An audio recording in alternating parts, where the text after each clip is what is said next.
Sekarang ada nggak orang yang kalau sedikit-sedikit update status ada? Sedikit-sedikit live Instagram ada? Sedikit-sedikit live Facebook ada? Jadi semua diupdate. Apa aja dikeluarkan, apa aja dicurahkan. Itu tipikal masyarakat yang kurang sehat, kata Quran. Hujan dikit, bikin status. Sampai apa yang harusnya nggak diungkapkan, diungkapkan. Suami sendiri dibikin status. Kalau udah nggak ada bahan, kucing sendiri pun dibikin status. Sakit. Yang ingin saya katakan, berapa banyak di muka bumi ini yang memberikan keteladanan untuk mensyukuri nikmat Allah Subhanahu wa Ta'ala. Padahal dulu, setiap orang-orang yang berkehidupan dan mengikuti jejak kehidupan Nabi, itu semua perilakunya, sikapnya, sifatnya, yang keluar itu hanya keteladanan saja dan semuanya bentuk syukur. Karena itu sampai sekarang, itu namanya masih dikenang. Ibu pernah dengar namanya Cut Nyadin? Pernah. Pernah dengar namanya, saya sebut yang perempuan-perempuan saja. Malahayati, pernah dengar? Pernah. Baik. Pernah dengar namanya jauh ke belakang? Fatimah binti Muhammad Al-Fihir? Pernah dengar? Itu perempuan hebat dan itu orang pertama yang membuat kampus di dunia. Orang pertama yang mendesain pakaian toga untuk wisuda. Itu perempuan, Bu, orang Islam. Rajin puasa, rajin tahajud, dan itu asalnya nanti dari Kairawan pindah ke Maghrib, ke Tunis. Pernah dengar Sayyidah Aisyah? Pernah dengar Sayyidah Fatimah? Baik, saya mau turunkan ke kehidupan kita sekarang. Semua mereka ketika berkehidupan tidak pernah bersikap, bertutur, dan bersifat kecuali mengeluarkan tuntunan-tuntunan yang mewujudkan syukur kepada Allah Subhanahu wa Ta'ala. Sehingga semua jalan hidupnya diabadikan, bahkan namanya menjadi kenangan. Sekarang terjadi penyakit kronis di era kini yang sejak 15 abad yang lalu telah diisyaratkan oleh Allah dalam Al-Quran. Kita mulai pembahasannya, Quran surah keempat ayat 83.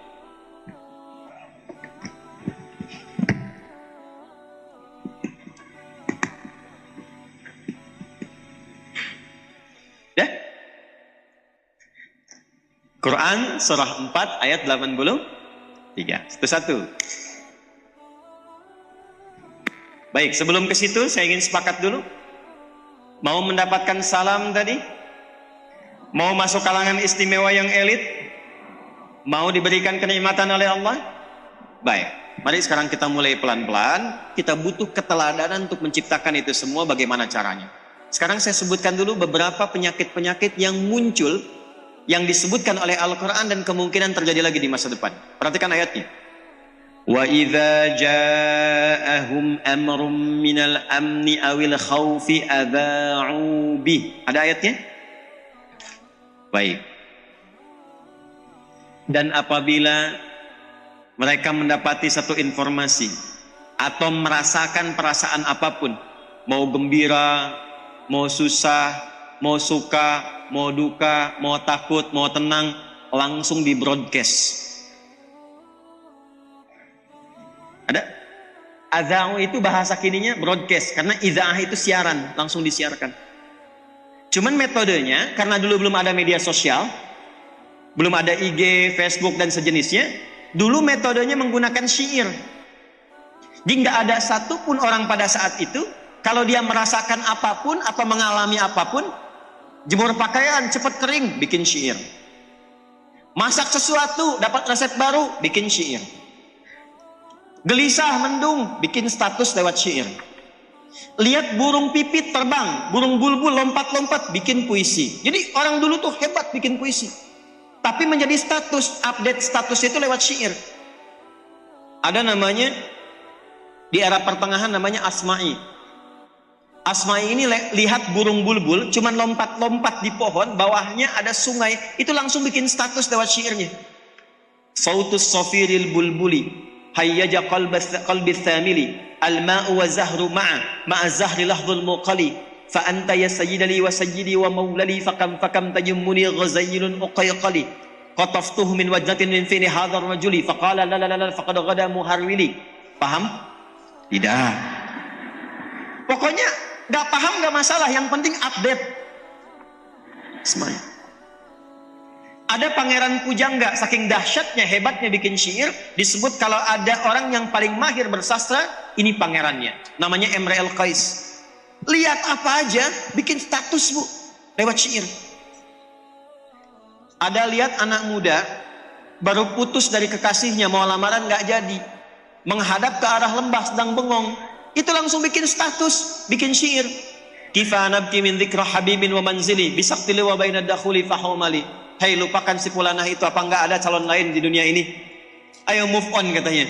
Jadi lihat apapun bikin, merasakan apapun update. Itu kondisi masa-masa pada saat itu.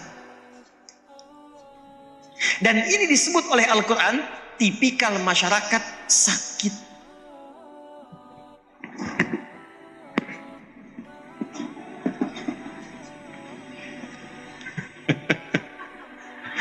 Jadi kalau ada orang sedikit-sedikit bikin status, sedikit-sedikit update, ya, mendung bikin status, duh istiqomah mendung nih, sakit. Bikin resep masakan, live Instagram, sakit.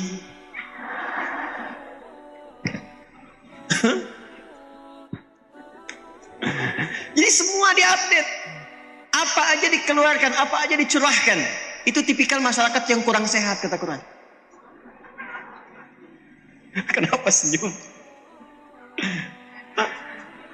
Awas, hati-hati. Nah, Nabi itu diutusnya di era itu.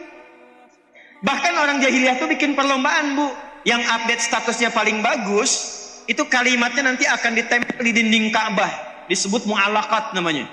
Ditempel, 7 terbaik ditempel di dinding Ka'bah, bikin status. Halo? Nah itu disebut oleh Al-Quran tipikal masyarakat apa? Sakit. Akhirnya dari situ gak bisa dikendalikan. Mana informasi yang benar, mana yang salah, mana yang hoax, mana yang bukan. Potongan-potongannya muncul. Akhirnya beradu di situ. Hoax lawan yang hoax, informasi yang tidak benar melawan yang benar. Kemudian saling ejek. Ada bu, saling serang lewat syair. Jadi kalau yang satu bikin puisi menyerang, yang lain menyerang juga. Yang satu bikin isu, yang lain bikin isu juga. Ada kaidah dalam ilmu tafsir. Kalau tidak disebutkan kapan kejadiannya, siapa orangnya, ini menunjukkan bahwa kejadian itu akan terjadi lagi di masa depan dengan cara yang berbeda, tapi dengan substansi yang sama. Saya mau tanya, sekarang ada nggak orang yang kalau sedikit-sedikit update status ada? Sedikit-sedikit live Instagram ada? Sedikit-sedikit live Facebook ada? Salah tidak? Tidak, belum tentu. Kalau yang di live kan itu yang baik-baik. Kalau yang di-update itu yang bagus-bagus. Sehari 1 hadis, gak apa-apa. Sehari 1 ayat, bagus. Sehari 1 kajian, bagus. Sehari inspirasi, bagus. Lah ini bikin resep baru, update. Beli sesuatu baru, update. Mendung, update. Hujan dikit, bikin status. Sampai apa yang harusnya nggak diungkapkan, diungkapkan. Suami sendiri dibikin status. Kalau udah nggak ada bahan, kucing sendiri pun dibikin status. Sakit. Jahiliyah. Dulu masa itu begitu. Akhirnya apa? Tipikal masyarakatnya nggak stabil. Nggak stabil tipikal masyarakatnya. Gampang diajak pada sesuatu yang tidak baik. Cepat kaget, gampang kagum. Ya, cepat kaget, gampang kagum. Ada ini baru, boom, ke situ, kagetan. Cuman buat lihat aja, beli enggak. Ya. Ada anak Citayam, jalan-jalan ke situ rame gitu, ya. Cuma bikin update status aja udah gitu hilang. Ya, nggak apa-apa. Kalau ada hal yang baik, hal yang menginspirasi, tapi kalau semua hal dicurahkan, diungkapkan, sehingga nggak bisa dibedakan mana yang baik dan tidak baik, itu sesuatu yang tidak sehat. Di titik itulah terjadi satu kegamangan luar biasa. Maaf, saking banyaknya informasi yang menyebar, orang sudah bisa nggak bedakan mana yang baik, mana yang buruk. Sampai tibalah pada pemahaman, kalau seorang ibu melahirkan anak laki-laki, bagus, perempuan, celak. Lahir perempuan, kubur hidup-hidup. Laki-laki, angkat. Karena tersebar informasi yang tidak baik, kriminalitas banyak menyebar. Maaf Bu, ayat tentang hoax turun, Quran surah 49 ayat ke-12. Larangan saling mencela turun, Quran surah 49 ayat 11-nya. Ya ayyuhalladzina amanu la yasraq qaumin qaum la yaghtab ba'dukum ba'dha. Hai orang-orang yang sudah beriman, jangan ikut-ikutan begitu, jangan saling mencela. Saya mau tanya, ada sekarang yang saling mencela di media sosial?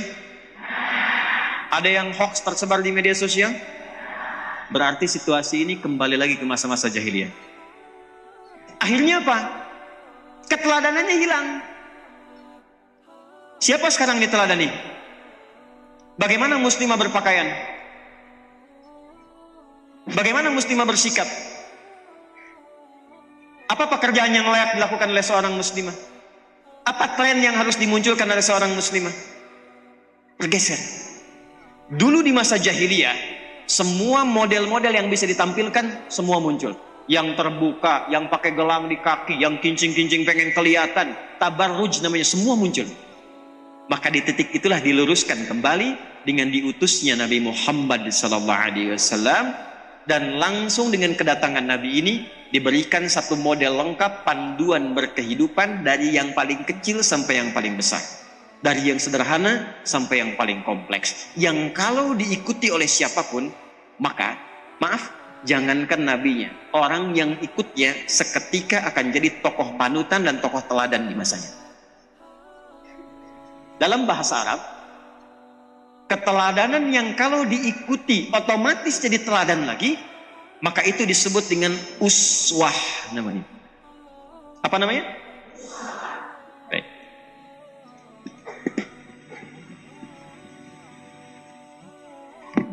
Saya cek pelan-pelan. Ibu pernah dengar Umar bin Khattab? Pernah ya? Ibu pernah dengar nggak kisahnya Umar sebelum masuk Islam bagaimana? Umar itu termasuk orang yang sangat keras, yang hampir setiap hari kegiatannya sebelum masuk Islam selalu mengajak duel pada siapapun. Dan kalimatnya populer, kalau ketemu orang, kalau berani ayo kita bertarung di bukit A, tapi sebelum datang pamit dulu pada ibu yang telah melahirkanmu karena engkau akan pulang tanpa nama. Umar itu sebelum masuk Islam termasuk salah satu yang lekat dengan minuman keras. Sampai nanti setelah masuk Islam, Umar orang yang minta kepada Rasulullah, mohonkan pada Allah agar turun ayat yang melarang mirasantika. Di zaman jahiliyah itu Bu, orang paling amatir, pemula, itu mabuknya 5 kali dalam sehari. Pemula. Jadi kalau 2 kali mabuk, itu baru coba-coba. Itu pemula 5 kali. Umar itu dalam hidupnya pernah jualan Tuhan. Dan Umar itu jenius Bu. Di antara kejeniusannya, orang bikin dari kayu, orang bikin dari batu, Umar bikin dari roti. Jualan. Makanya nanti setelah masuk Islam, pernah senyum sendiri, pernah nangis sendiri. Ditanya, kenapa ya Khalifah engkau tersenyum? Kata beliau, aku ingat saat di jahiliyah, pernah jualan Tuhan, kubuat dari roti. Di waktu jualan, karena sedang panas, gak ada yang beli, akhirnya terpaksa lapar datang, Tuhan disimpan di satu tempat, aku duduk, aku bilang, ya Lata, Tuhan mohon maafkan aku, agak lapar dikit, pinjam tangan, nanti aku ganti. Akhirnya Tuhannya habis, dari ujung kepala sampai ujung kaki. Umar. Tapi apa yang terjadi setelah beliau masuk Islam? Tidak ada satupun yang keluar dari lisan beliau sampai ujung kakinya, kecuali kebaikan. Bicaranya jujur. Ketegasannya bermaslahat. Sampai kata Nabi mengatakan, jangankan manusia, setan ketemu Umar, yang lari setannya. Bukan Umarnya. Orang yang pertama kali mempraktekkan belusukan, Umar. Umar tuh tiap malam belusukan, Bu. Tiap malam. Satu kali singgah di satu tempat, ada seorang ibu, single parent, sedang ingin menidurkan anak-anaknya yang kelaparan malamnya karena nggak ada makanan. Maka beliau pura-pura menggoreng batu dengan pasir, digoreng begini, supaya anaknya sedang membayangkan ibunya masak makanan. Saat menggoreng pasir itu dan batu di dalamnya, kata perempuan ini, "Ya Khalifah, celaka engkau Khalifah, enak-enak di istana sedangkan rakyatmu merasakan kekurangan saat ini.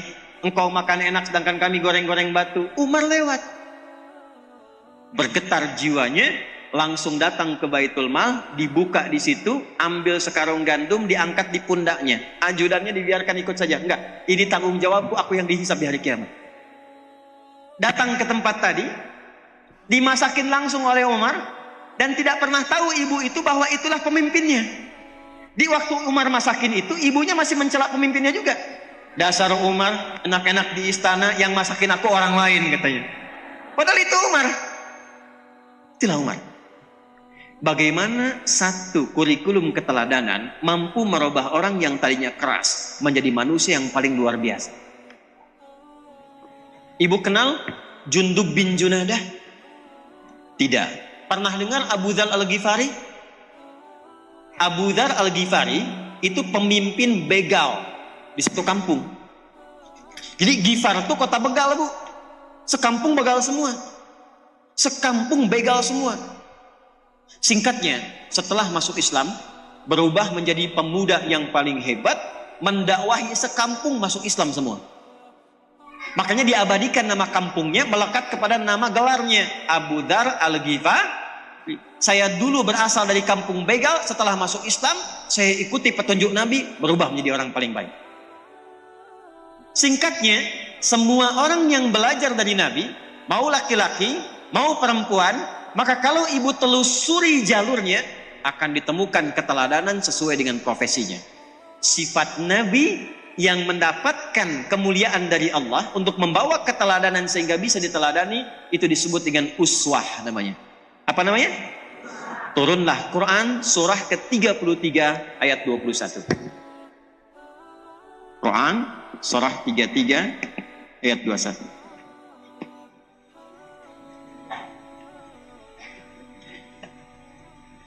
Baik, saya punya waktu 20 menit untuk merumuskan kurikulumnya.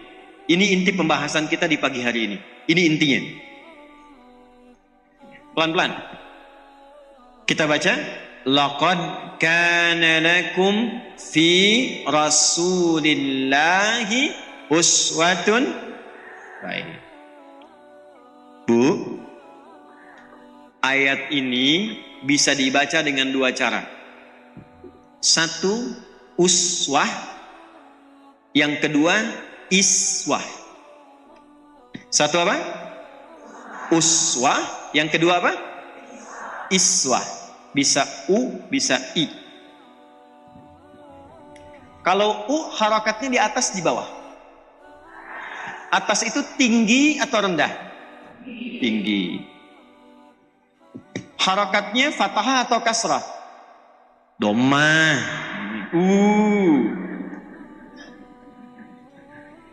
Dhammah itu artinya banyak, berkumpul. Kalau kasrah itu rendah atau tinggi? Kalau rendah itu tipis atau tebal? Tipis. Harakatnya fathah atau dhammah? Kasrah. Kasrah itu dari kata kasura, artinya sesuatu yang pecah, jadi kecil. Kenapa bisa dibaca dengan dua cara? Untuk memberikan kesan kepada kita bahwa Nabi itu diberikan oleh Allah keistimewaan sebagai teladan kehidupan. Jangankan yang tinggi-tingginya, yang banyak bisa kita teladani.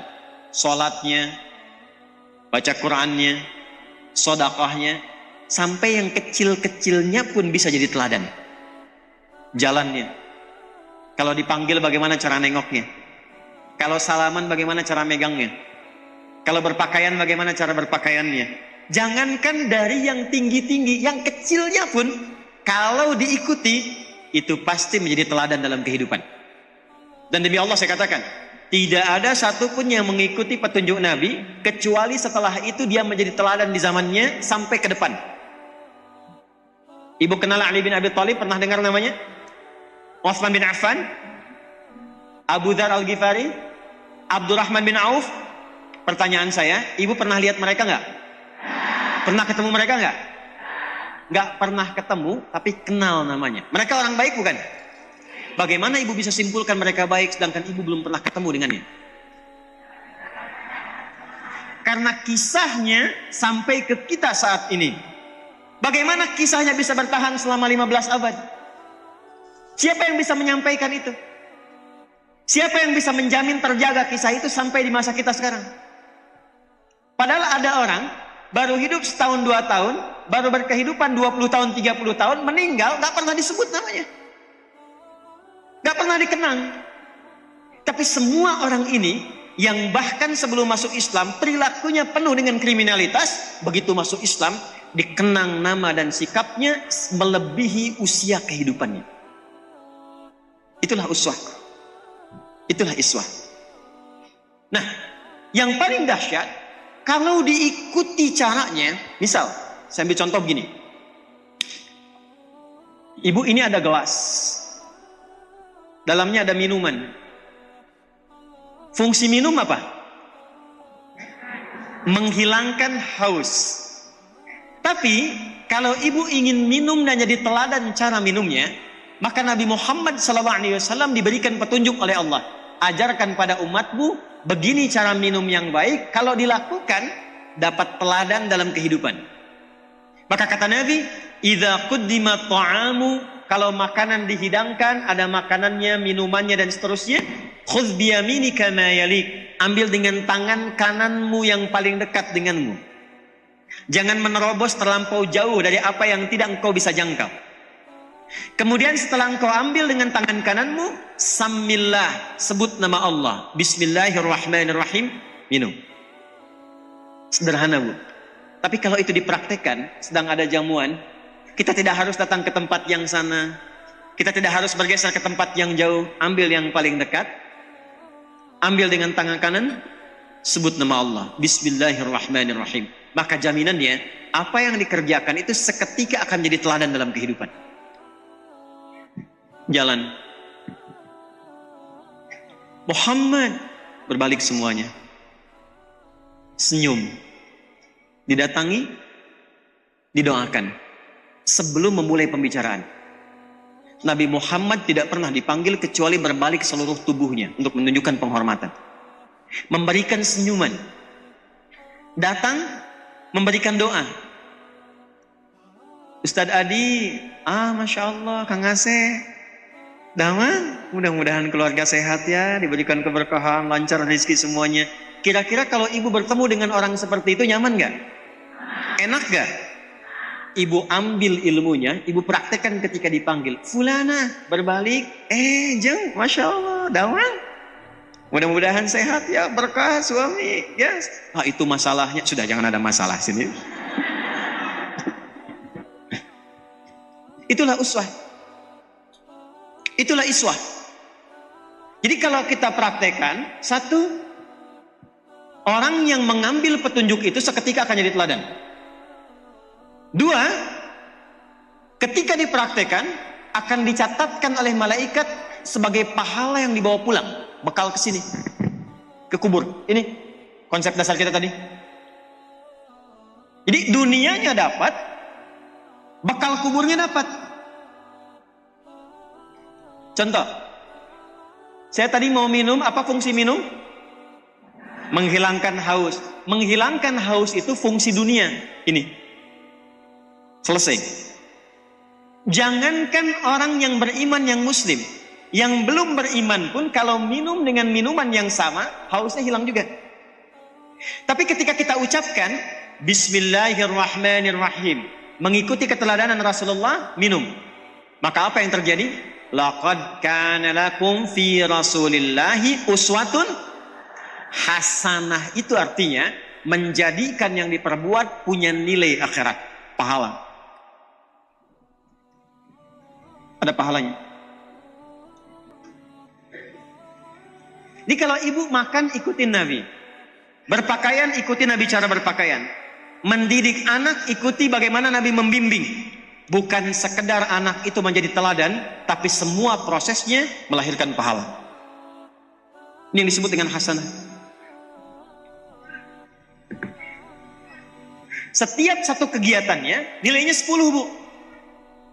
Contoh, ibu siapin makanan untuk anak-anak mau sekolah. Tapi ibu niatkan dengan sekolah ini dia bisa mengenal Allah. Dia menjadi anak yang baik. Itu begitu ibu masak, itu cara dari mulai ibu masak sudah diperintahkan oleh Allah. Malaikat tuliskan hasanah, punya nilai kebaikannya. Ditulis 10 kebaikan. Dalilnya Quran surah ke-6 ayat 160.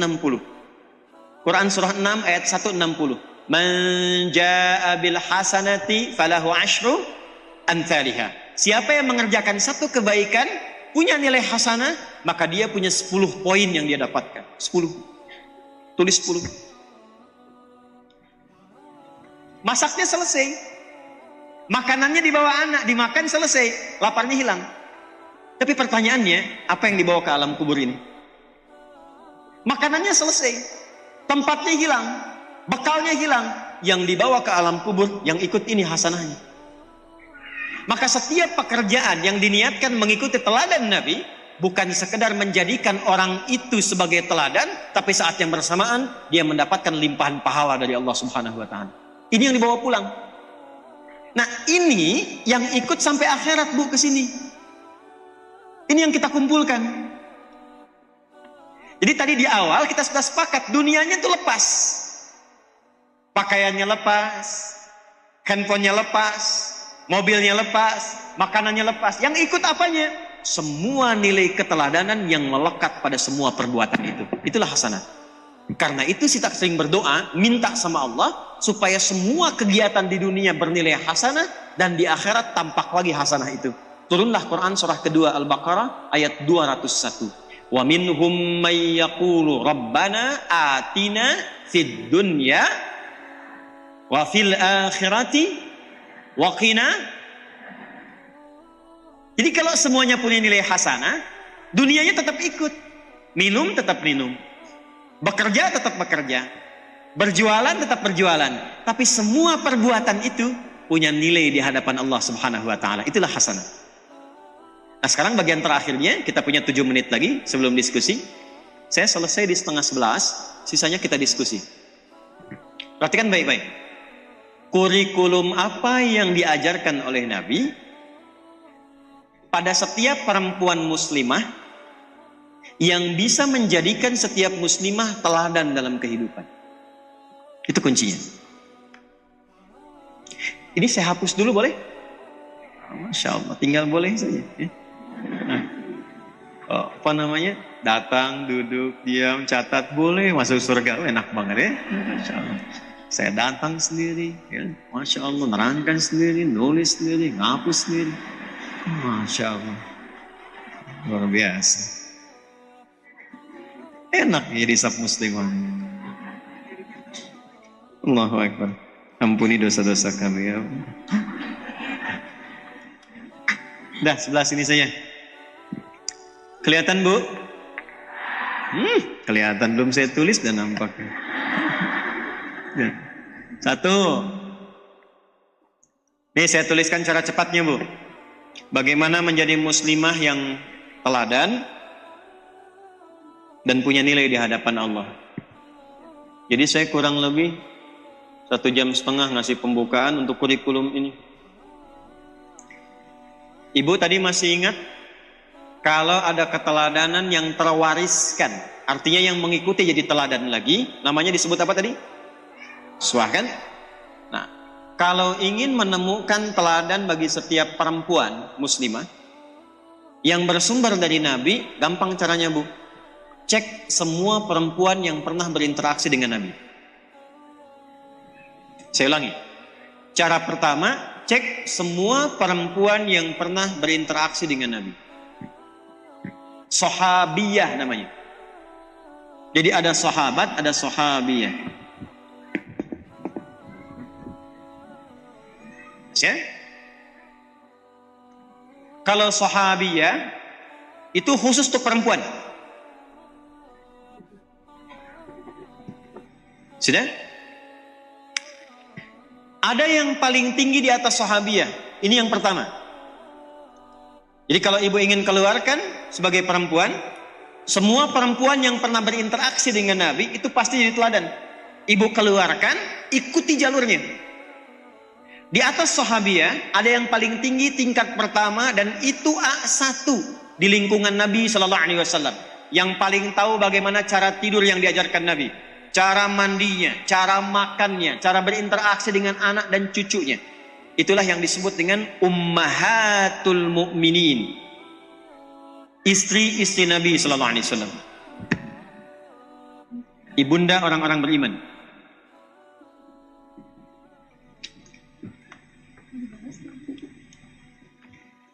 Tolong panitia yang sab muslimah, tolong diingatkan saya ya, kalau nanti ada jadwal saya lagi sini, pembahasannya khusus seputar istri-istri Nabi saja. Ya, ya. Siap.